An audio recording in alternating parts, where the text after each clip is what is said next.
Mbote bandeko balandi les avertis bisika nyonso bozali nkola pambola bino pona temps tokopase na bino mokolo ya lelo toye lisusu avec un autre thème oyo toye nango na forme ya question pona kopesa réponse na suka n'est-ce pas ya vidéo oyo totuni question tolobi comment faire un bon choix ndenge nini ya kosala choix ya malamu. Ezali question autotuni na kati ya thème ya lelo et par la grâce de Dieu tant que ko banda émission ti ndenge to sukisa okozwa réponse ya comment faire un bon choix ou bien ndenge ni ko sala choix ya malamu. Boyebi vie ya mutu to vie en général ezali succession ya ba choix. Mikolo nyonso, tango nyonso, ngonga nyonso tozalaka toujours confronté na oyo ebengami kosala choix mikolo nyonso. Des fois nous tosalaka ba choix sans le savoir qu'ils allaient choix autoali kosala par rapport à agissement na biso. Ça dit mutu déjà tango à partir ya tango lamuki avant bimananda kunayo ezali na ba choix oyo fosala po obanda journée na yo. Ezali na ba choix oyo fosala pona omeka n'est-ce pas kobimana kati ya ndako na o même. Ça dit vie mobimba ya mutu eza vraiment succession ya ba choix oyo ezali kolanda mikolo nyonso et puis na batangu nyonso oyo mutu ali ko vivre. Et ba choix oyo tozwaka na mokili ezali ko influencer même relation na biso na Nzambe. Ba choix oyo tozwaka na mokili ezali même ko influencer oto bengi destin na biso na kati ya mokili puisque Nzamba lobi na tie devant yo la vie et la mort, le bien et le mal. Et à l'obi, je te demande ou je t'exhorte ou je te supplie même de choisir le bien afin que tu vives. Donc, choix ya malamu ko sala, ça dit likam o ko yela o lobby, eso dépend na choix o sali lelo. Yango c'est important o zolanda ngai. Tina suka ya vidéo oyo, je mérite que mutu moko a comprendre loko moko. Puisque ceux qui ont eu choix ya malamu te na classe na yo, na libala na yo, na musala na yo, na vie na yo, na nzoto na yo, na ba relation na yo, ceux qui ont eu choix malamu te on risque au baby ça même et l'autre chose qui préparé pour nayo batu mingi ba rata makambu ya malamu pour basala ba choix mabe batu mingi ba rata makambu ya malamu pour baluki banzela ya raccourci batu mingi basala makambu ba rata makambu ya malamu pour n'est-ce pas bazaki pressé ya koluka ko pesa ko kozwa résultat. Alors landanga na boke bindeko tina suka émission on comprend quelque chose de la part de Dieu. Na kati ya monde visible, ba choix na biso ezaka basé mingi na ba désir na biso, na ba makanisi na biso, na ba posa na biso. Tozwaka ba choix par rapport ya ba sensation na biso. Tozwaka ba choix par rapport ya ba difficulté na biso. Tozwaka ba choix par rapport même ya humeur na biso. C'est important de comprendre que ce qu'on a choix mabe na vie na yo de na otikoloba et causa na ba conséquence na continuité n'est-ce pas ya vie na kati ya mokili awa. Ça peut même aller jusqu'au-delà ya vie na, c'est-à-dire qu'on peut même rater le royaume de Dieu par rapport ya causa choix ya mabe. Et deux fois même, choix batu bazwaka et utakana makanisi na bango, mais makanisi yali corrompu par le diable. Alors il faut comprendre le comment que choix misus oyozwaka, ezali choix oyozali causé na monde invisible spirituel, ou ali ko influencer même yo ozwa choix soit ya malamu, soit ya mabe. Po boyebi que vie spirituelle ezaka toujours mi balé. Vie spirituelle ya malamu oyozali pa nzambe, na vie spirituelle ya mabe oyozali pa diable. Mais en réalité, monde spirituel invisible influençaka ba décision oyo mutu azwaka. Donc ce que vous allez côté en Nzambe okozo ba décision malamu oyo kosala ke epesa yo moko avantage et puis c'est pesa motema na Nzambe. Ce que vous allez côté à diable okozo ba choix ya mabe oyo ko se pesa peut-être nzoto na opona temps moke menasuka okoti enfer ou bien même na kati ya mokili awa ozuba conséquence ya makasi. C'est important de comprendre le komoko. Nzambe apesi biso libre arbitre. Tu peux choisir le bien, tu peux choisir le mal. Mais yeba que tango sala choix, chaque fois choix oyo ko sala et ko soit pousser au pembe na Nzambe, so zali choix zali ko sepesa motema na Nzambe ou bien pousser au côté à monguna, so ki ali choix li ko sepesa monguna. Question ezali bobele moko. Comment faire un bon choix? Ndenge nini okosala choix ya malamu?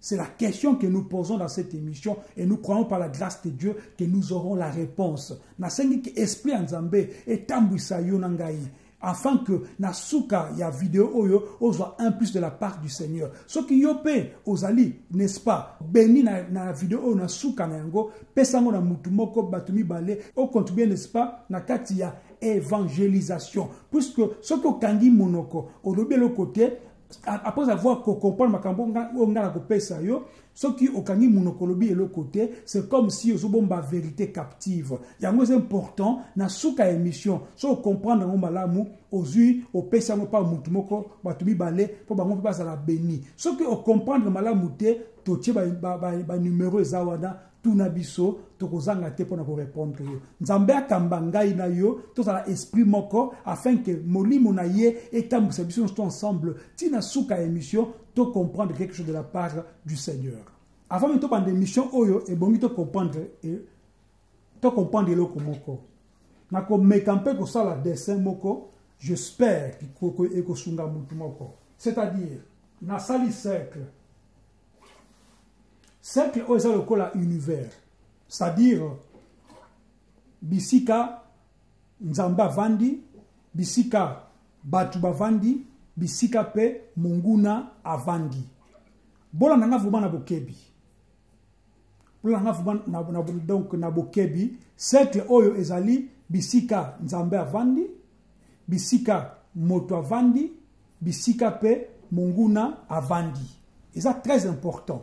Puisque ceux qui ont compris ngo malamu et que c'est facile pour nayo au mettre, n'est-ce pas, en pratique ou bien au joie au sala choix ya malamu na kati ya bomoi na yo. Alors tout ça là na kati ya mokili to na kati ya univers oyo vous avez explication on peut savoir une explication de pratique na kati ya univers oyo tout ça na trois entités. Tozali na Yahweh, tozali na ennemi, tozali na mutu. C'est on a trois entités. Yahweh, ennemi, na mutu. OK? Ce que mutu ndenge azaboye, azali na capacité mibale. Azali na capacité à kondima kosala malamu oto bengi plus to kosala mabe oto bengi moins. Ennemi azana capacité ya kosala kaka mabe oto bengi moins. Nzambe azali mokeli. C'est-à-dire Nzambe azana tozana jugement to kosala epa na ete pa Yahweh. Azali mokeli. C'est-à-dire ye azana bokonzi na ye système na ye biso to ko kota na kati ya système na ete. Principe na ye apesi biso to landa principe na ye lobi que na tie liboso na bino liwa to bomoi mabe to malamu. Pourquoi? Puisque pas Nzambe liwa ezalaka te bomoi ezalaka te po ye azali seko na seko. Puisque quand même on parle de la vie éternelle, et ça puisque tozangi moya koloba yango. Nzambe azalaka na ni commencement ni fin. OK? To kota na ba explication belete po et compliqué binote. To tikala na kati ya donc explication na opesa bino pratique par rapport à univers po yeba comment ko sala choix ya malamu na bomo na yo. Alors dans le but que toi na trois entités, toi na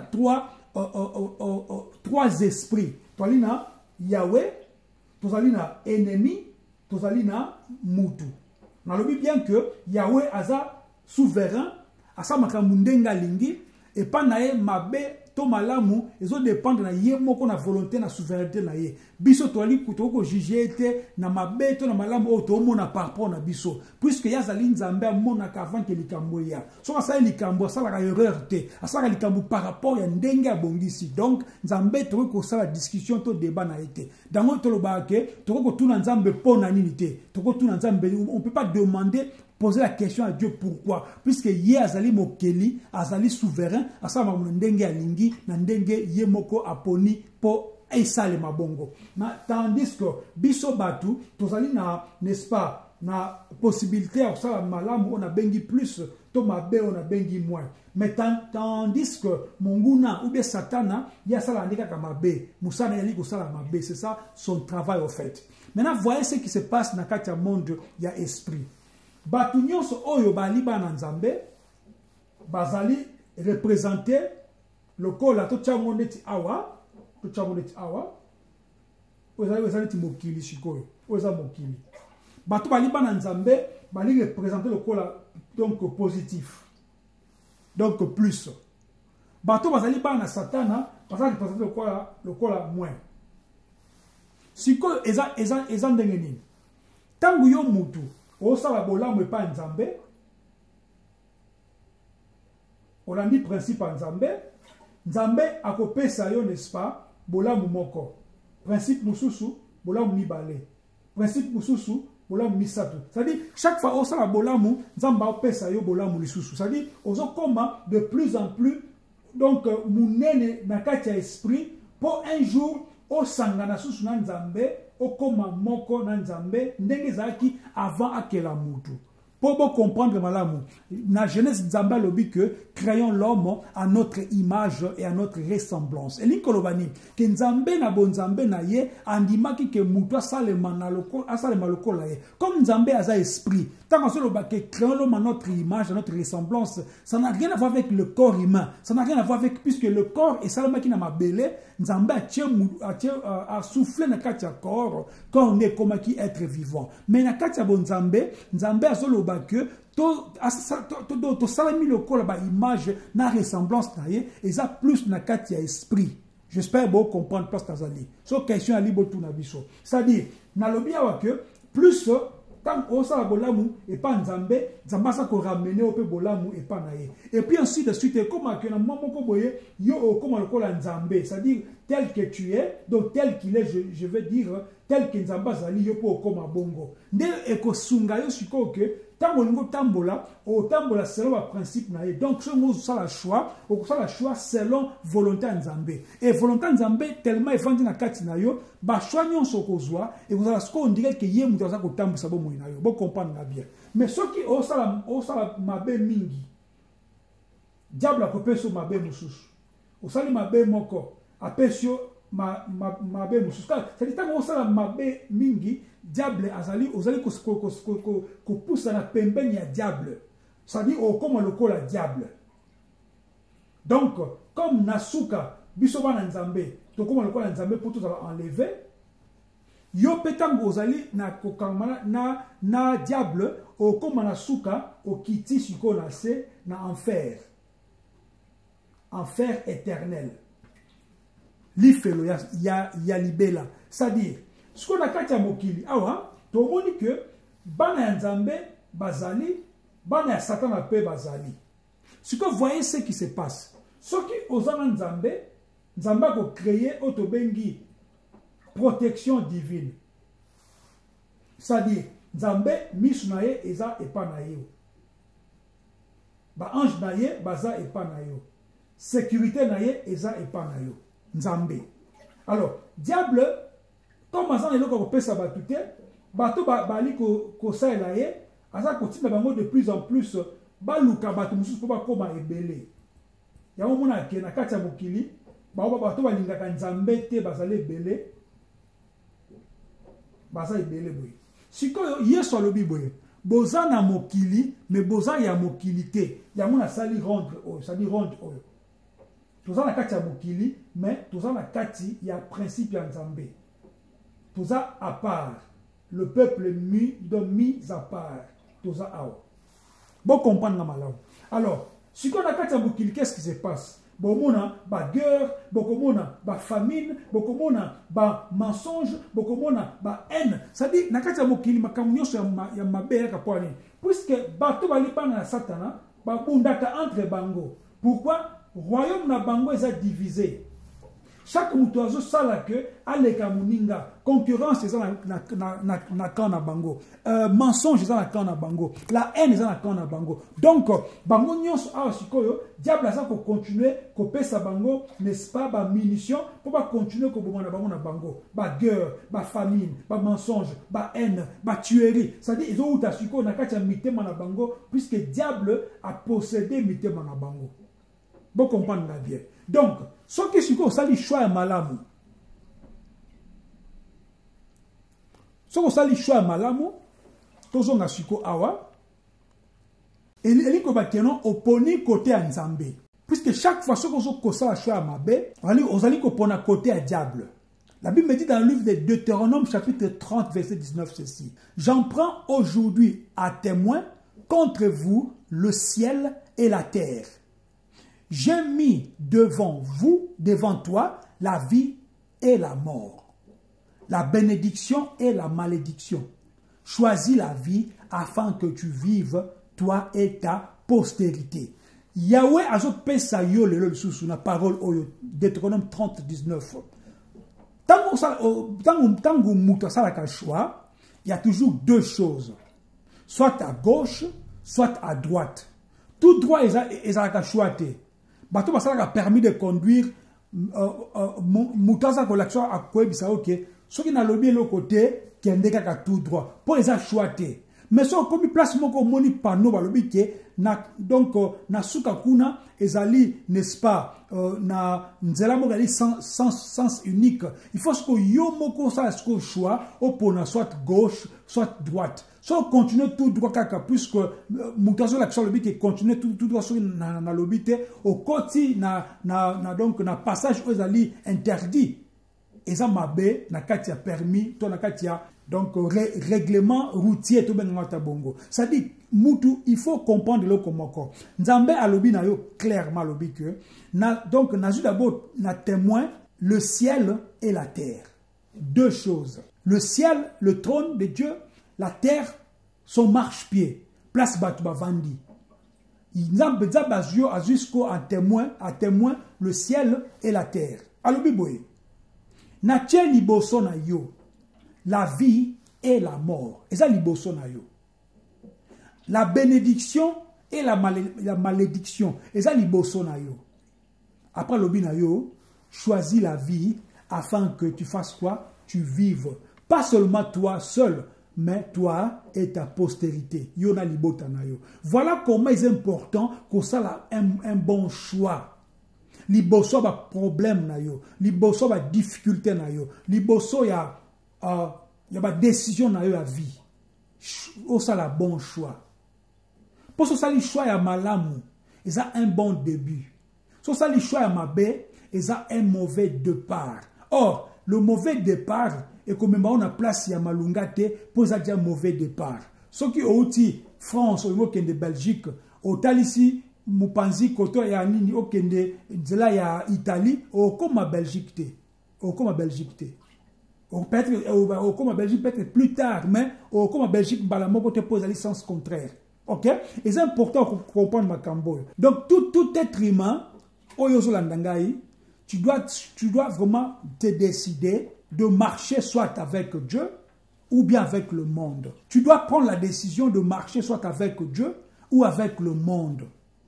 Kati ezalité. Ce qu'on dit que je ne crois ni donc en Dieu ni au diable. Du diable a récupérer automatiquement. Il faut comprendre ma cambone de Konangai. Ce qui on dit qu'on choisit la kotambola na Nzambe et qu'on a la malamu pona yo. Puisque neutralité est zalakate. C'est comme bateau basaka au tournier question. Est-ce que moi ça peut côté oh non on a débat na koloba débat wanate. Au tournier est-ce que 10 messages d'actualité oh non nga penza makamana linga ko sala yangote. Au tournier est-ce que pasteur tel ou bien prophète tel au mona kendeni oh non moi je crois que na lingaka ko juger batute. Non. le juste juge de tout. Si tu es sûr que vous êtes juste, vous avez la capacité de juger. Vous avez le pouvoir de juger, allais-je dire. Très important. Ceux qui te boy ko ponanzela nzambe, automatiquement, tu vas s'exposer à des démons, na diable. Donc c'est lui au fait qui va prendre la charge. Parce que balobaka, la vie a horreur du vide. Ceux qui vivent des alliés, diable a kokota na kati ya bomo inayo. Donc neutralité exatée. Il faut qu'on soit décision à malamu, qu'on soit la choix à malamu. Le bon choix commence par choisir le chemin de la vérité qui mène à la vie éternelle. Yeshua HaMashiach. C'est ça le bon choix. Ce qu'on sait le choix à liboso, na bomo ino ya bongo, makamyo se tikali na sima, okosala yango, nde na ote ko expliquer awa automatiquement. Et puis nzambe akotondisa siko caractéristique na na kati ya bomo ina yo pe automatiquement. Batu mingi lo na kati ya mokili, bana mike, mikolo, ba jeune, ba vieille, bazali vraiment attiré na ba richesse ya mokili. Ya koluka ko gagner vie mbangu, ya kolinga kozala comment dire, kozala influenceur, to influenceuse. Ya kolinga kozala donc je ne sais pas kozala likolo ya batu nyonso, batu ba pesa au respect, batu ba banga kayo, ou bien balingi kozala, n'est-ce pas, batu ba tala ke likolo, c'est-à-dire nyonso kozala, il fait en sorte que yende azala muto azaba kobaza ko bengaye, c'est lui au fait qui est le manipulateur, c'est lui au fait celui qui est le sauveur entre guillemets. C'est-à-dire muto nyonso azala na besoin ya akokol sa philosophie, ya akokol sa, n'est-ce pas, mayele moko boye pa aiba comment ko tambwisa batu, bien comment même ko manipuler batu. Alors tant on sa babilo ko wana ozo rejeter nzambe automatiquement et puis ozo comme appelle musika na nzambe. C'est pourquoi il est important que chaque fois oya kaliboso nzambe pour sengaye esprit ya ko régénérer, ko la régénérer mikolo dans sali chaque fois et pas nzambe, puisque tant aux ali portable auto que utiliser on a besoin ya ko sala ka update. Puisque ça les update ba virus et quand on a kati n'est pas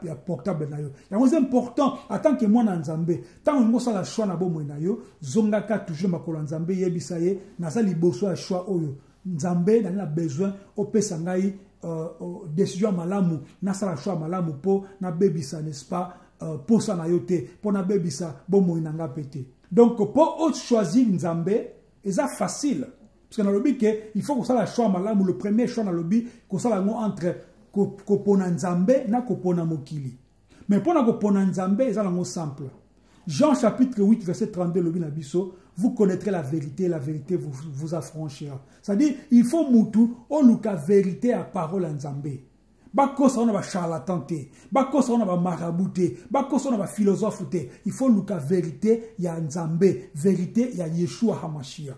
Deuxième point, comment faire pour choisir Dieu? C'est prier avant chaque décision. Proverbe 3, chapitre 5, verset 6, c'est le but. Confie-toi en l'Éternel de tout ton cœur et ne t'appuie pas sur ta sagesse. Avant de prendre une décision quelconque dans la vie, prie.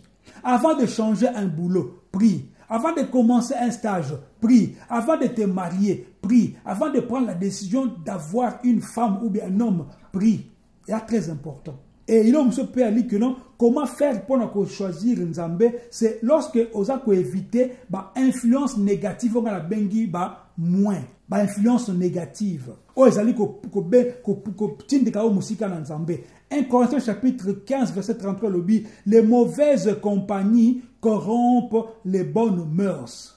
Pour osala choix malamu, il faut tembler na batu malamu na kati ya bomo inayo. Pour ça choix malamu, il faut accompagner na batu malamu. Puisqu'au fur et à mesure, osa accompagner na batu malamu et que comme ça ko pesa ope bolamu na kati ya bomo inayo et tu sauras même comment te mesurer par rapport à la solution, par rapport plutôt à la décision na bomo inayo. Très important, très important. Maintenant, conséquence, il y a choix na biso. Na lobi bien que choix nyonso yo ko sala, il y a conséquence na yango. Soit il y a malamu, soit il y a mabé. Galates chapitre 6, verset 7, le Bible. Ne vous y trompez pas. On ne se moque pas de Dieu. Ce qu'un homme aura semé, il le moissonnera aussi. Soit on ko sa lelo. Ce que c'est malamu. Lobi ko bote mbuma ya malamu. Choix au ça lelo so ali à mabe, lobi ko botembuma ya mabe.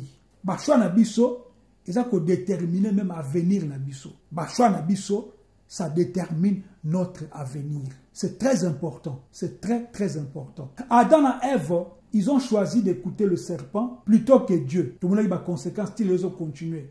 Moi, ça ne pas si mobali, poisoa, poalia, il faut ça la makasi. Et moi, si, ça toujours, à ta salaka, ça a besoin de ça na mobali, puisque le désir d'aller vers mobali, c'est pour dire que, conséquence, il y a Adam et Ève, depuis Genèse chapitre 3, ils ont continué donc c'est-à-dire, la décision à Bango et apporter qui souffrance et puis séparation dans Zambé. Tout ça n'a pas conséquences, deux types de conséquences. On a dit tantôt. Choisir Dieu, et l'Inkoloba, vie, paix, bénédiction. Na lobiboui, na lingala. Bon moi, kimia, ma pamboli. So que poni nzambe. Na kacha famille, nous besoin na kisi moko boye. Basi basaka na ngomingi. Balata na loketo, na lokolo, na kingo. Ba ebiso que non, yo pe fozwango. Yo bite, ngasa mwana nzambe.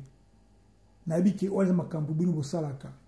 Mais nga nasa ko croire que nzamba ko sa quelque chose na bo mwana ngai osali choix oponi nzambe na famille na bino mibali baba la katu basi misatu mine mitano ba ebiso que comme vous allez chef coutumier vous allez mwana mobali il faut comme chef coutumier il faut bala basi mibale misatu yo lobi non ngai na sa mwana nzambe na ko sala eloko wana te alors ya na lobi ke soko oponi nzambe elinkoloba oponi bomoi kimia pe mapamboli. Yango moni, Yeshua dans Matthieu 6,33, cherchez premièrement le royaume et la justice. Et toutes ces choses vous seront données par-dessus. Alors, qui bien, et ben, c'est ça, au choix malamu, yakondima, nkolo, ndenyo so mon eko comme un automatique. Type yami balé à conséquence à li, ko boya kondima nzambe. So boya kondima nzambe, eni koloba. Confusion, destruction, souffrance. Confusion, destruction, souffrance. Proverbe 14, 12 et lobby. Telle voie paraît droite à un homme, mais son issue, c'est la voie de la mort. Et bandelozo monate. Mais na suko monika ki aouza guetapan, ok. Le diable est tellement malin. Il est tellement audacieux. A kopeso babiloko mone bandeyo kasema que vraiment le Seigneur est avec moi. Nzamba pambolingaye. Njoka uche pas diable. Koboya kondima nzambe. Koboya ko se confier dans nzambe. Izali confusion, destruction, na souffrance. Maintenant, question, oyo, ya souka sikoyo. Comment faire un bon choix? Okosa la choix malam ndengini. Jacques chapitre 1, verset 5, le biboui. Si quelqu'un d'entre vous manque donc de sagesse, qu'il la demande à Dieu, qui donne à tous, simplement et sans reproche. Deux fois, avant de faire un bon choix, et c'est d'abord la sagesse. Et sagesse, vous allez, dernier proverbe lobby, la crainte de l'Éternel, c'est le commencement de la sagesse. Ce qui est après avoir fait un bon choix au poni nzambe, vous avez un principe non automatiquement sagesse est que na kati bon moina yo. Mais ce que moni kezalité Jacques 1:5 lobby senga na nzambe akopesa yo tout simplement et sans reproche. Maintenant, pour nous faire un choix malamu, comment faire un bon choix? D'abord il faut que tu aies nzambe liboso. Ndeko comment? Comment faire un bon choix? Mettre Dieu devant toute chose. Devant même ta vie. Donc si tu mets Dieu devant ta vie, c'est que même un homme ou une femme ne peut pas être avant Dieu, ou tes enfants. C'est-à-dire mettre Dieu devant toute chose. Proverbe 16:3. Recommande à l'Éternel tes œuvres et tes projets réussiront. Pour faire un bon choix, première chose, mettre Dieu devant toute chose, c'est-à-dire en premier. Et deux, écouter la voix du Saint-Esprit. Pourquoi? chaque façon qui olingi ko sa likambu o sengi na nzambe après vanda kimia vanda ba kimia o kolobelo ko mususu te ko yemba pete vanda na kimia Saint-Esprit reçoit na yo akoyebisa yo yango Jean 16:13 lobi l'esprit de vérité vous conduira dans toute la vérité. L'esprit de vérité vous conduira dans toute la vérité. Et 3, comment faire pour faire un bon choix? Il faut que tu sois entouré de bonnes personnes. Moi, je connais des gens, à Soina Moisinae, Muninga la Zobisae, bon, Fiwana, Alekisipe, ça dit Muninga la épée, comme ko condamné Moisinae. Olé Muninga paie ses conseils, non, tu vois, la femme c'est un être faible, mais quand tu as la tête, c'est-à-dire, à côté ce conseil à ma bé, pauvre Mabo Kabouana.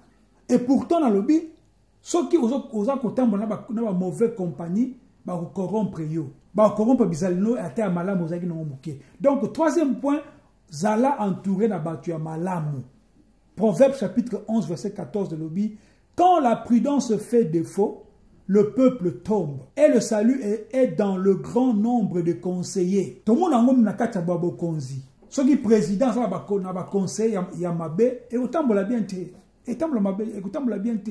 Ceux qui compagnie ça va conseiller malamouté, et autant la malamouté. Ceux qui famille, vous avez battu, vous avez réfléchir bien te, famille ko panzana. Ceux qui nakati dans nakati ya couple, moko na bino, asa na sagesse te, ya ko conseiller, couple na vanda, et ko umela mingite. Ou bien boza ensemble mais boza na donc na déphasage boza ndenge mon côté boza donc dos à dos. Pourquoi? Puisque ozali na ba mauvais conseiller.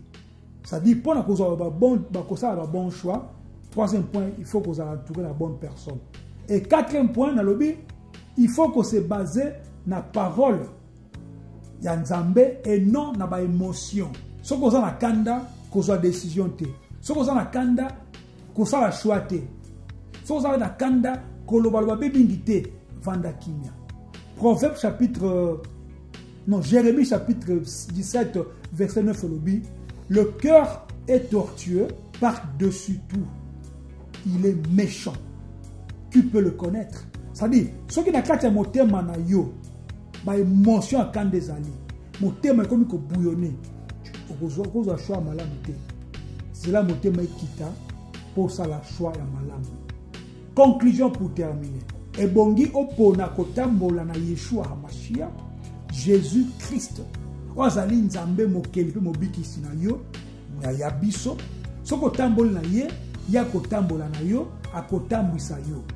Soko zingo za décision, olobi na ye que nana besoin ko sali kambo nkolo menandimi yo nde otambisanga na nzela na yo. Omuna akotambisa yo na nzela na ye. Soko on a besoin mobali to mwasi, senga na nzambe, kolo na besoin opesanga mobali to mwasi oyo abongi na ngai.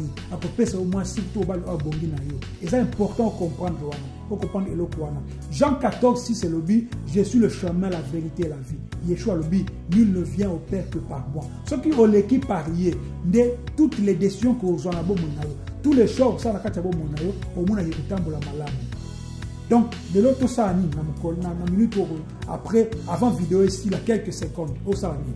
Ce qu'on poni Yeshua, on poni lumière, vérité, et vie éternelle. Ce qu'on poni Mokili, on récolte pe Mokili, et Mokili ko pesa onini, illusion, ko bunga bunga, souffrance et séparation d'avec Dieu. Yo ozolandangai, to landingai na suka, na suki si a lobby, décision finale les amis pour na kosa la bon choix. Ma passion nyonso oyo ebongaki na pesa les phrases à suka na koloba boye lokola Josué alobi choisissez aujourd'hui qui vous voulez servir, mais moi et ma maison nous servirons l'Éternel. Josué 24:15. Que le Seigneur vous bénisse. Shalom.